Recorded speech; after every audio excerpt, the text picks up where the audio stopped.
एक बार एक राजा जंगल में हंटिंग के लिए गया। वो शिकार के पीछे भटक गया। बहुत देर तक भटकने के बाद वो थक गया। उसे बहुत प्यास लगी। राजा ने सोचा, कहीं पानी मिल जाए तो कितना अच्छा हो। तभी उसे दूर एक झोपड़ी दिखाई दी। राजा झोपड़ी की ओर चल दिया। तो बात कही, झोपड़ी के पास एक गरीब वनवासी रहता था। वनवासी ने राजा को अपनी झोपड़ी में बुलाया।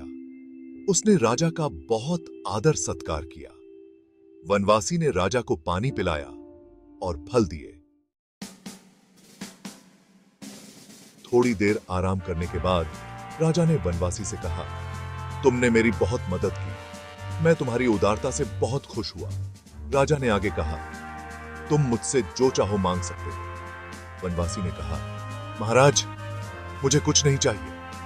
आपकी कृपा है कि आप मेरी झोपड़ी में पधारे। राजा ने वनवासी को एक चंदन का उद्यान उपहार में दिया। वनवासी खुश हुआ।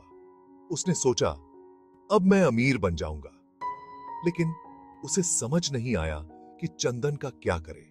वह चंदन की लकड़ी को काटकर कोयला बनाकर बेचने लगा। कुछ ही दिनों में पूरा उद्यान खाली हो गया। एक दिन एक व्यापारी वहां से गुजरा। उसने वनवासी से कहा, तुमने यह क्या किया? यह तो चंदन की लकड़ी है। यह बहुत कीमती होती है। वनवासी को अपनी गलती का एहसास हुआ। उसे बहुत पछतावा हुआ। अब बहुत देर हो चुकी थी। अब बहुत देर हो इससे बेहतर है। हमें जीवन में मिले हर अपॉर्चुनिटी का सही उपयोग करना चाहिए। अगर हम ऐसा नहीं करते हैं तो हमें बाद में पछताना पड़ सकता है। यह कहानी हमें यही सीख देती है।